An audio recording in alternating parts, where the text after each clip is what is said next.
दर्शक बंधु ये जीवन रे दुनिया रे समस्त को जीवन प्रति लोभ तो निश्चित किंतु जीवन प्रति लोभ थिले मध्य आमे जे जीवन को सारुपत्र बांधिक रखा तार किसी माने ना आज आमे भाविबा जे नाई आमे तो काली मरीजा जहाँ इच्छा पाइबा ता करी तार किसी मूल्य ना।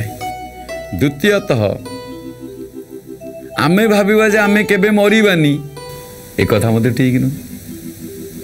तो ए परिप्रेक्षी रे गोटे सुंदर कथा आसे ये ग्रीस देशर कथा। जड़े युवक बयस रोगाक्रांत रहिले देह असुस्थ है। डाक्तर माने कहले जे नाई तमर वर्तमान जो रोग तुम बेस दिन बंचबनी। ये लोकटी विचार कला जे मुझे बेसी दिन बंचीबिनी जदि बंचीबिनी ताले किछि गोटे देश करी समय रे तत्कालीन समय राजा राजुला युद्ध चली थाए। जिते बड़े अन्य राज्य सहित तांकर युद्ध लगिला ये युवकटी चिंता कला मरिबा तो निश्चित किंतु कहीं देश पर जीवन दे कहीं शहीद न होबा या भाभी से राज्य रे जते सैन्य सामंत थिले सेमान सहित जोगाजोग करी युद्ध पई प्रस्तुत होई चलिला। आ सहजे भेंडा पिलाटा आ सब युद्ध पई तो 22 वर्षिया भेंडिया आवश्यक। देखिले जते बेले सुडल सुठाम चेहरा दियो तांको नहीं जाओ माने एबेर जो सब सिस्टम जमीक आम आर्मी भर्ती तत्कालीन समय ता नथिला। युद्ध माने युवक दरकार नहीं गले। ये युवकटी देखिला मरी तो कहीं माने विपक्ष सैन्य मान को गंडे छटा मुंड न नहीं मरी आग मुझे माने जी मो सामना को आस युद्ध रे जय करवा निश्चित मरी तो मारी आउ एभली युद्ध है जहा फल कि कह जाए ग्रीस तत्कालीन समय ता जोगु विजय लाभ कला।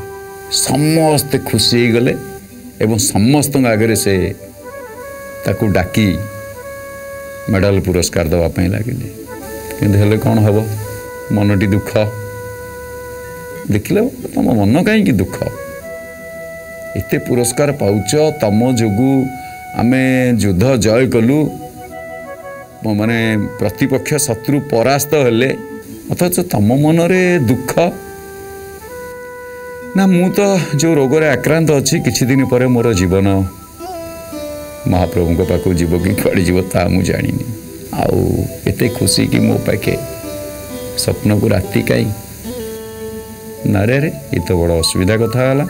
अच्छा हाउ तत्कालीन समय रे से राजा सेनापति समस्ते मिसी बहु बड़ बड़ वैद्यों सहित परामर्श करी से माने चेष्टा करथिले जे लोकटको आमे जेमिते न हरि लागिला चेष्टा अक्लांत चेष्टा बल से पूरा रोगमुक्त हो गला संपूर्ण भाव रोगमुक्त हो गला पर दिन एमिति आसिला पुणी से पड़ोसी राज्य सहित युद्ध किंतु हला कौन ना एथरक जेते बेले युद्ध हला से व्यक्ति जनक आग को न जाई पछरे रही अन्य मान को इशारा दबारे लागिला। सेनापति देखिले घटना कौन ये तो आगरे युद्ध करी युद्ध जय करिथिला किंतु आज पछरे रही कहीं माने युद्धटी को टाळिबा पई चेष्टा करुची। दर्शक बंधु कथा ये रहीगला जिते बड़े आमर कौन सी कार्य थी आमको भोक हो आम खाऊलु हेल्ले रामपुड़ी कामुड़ी से सब कम लगे जमी भोकटी मुझे हाँ देखा काली करवा ये कथा नुहे। आमे माने समस्त जीवन को लोभ अच्छी किंतु उपयुक्त विनिमय करिबा जीवन को सत् मार्ग रे उपयोग करिबा ही श्रेष्ठ धर्म। तेणुकरी जीवन प्रति लोभ रख किंतु जीवन बेसी लाभ उठेबा को चेष्टा करंतु।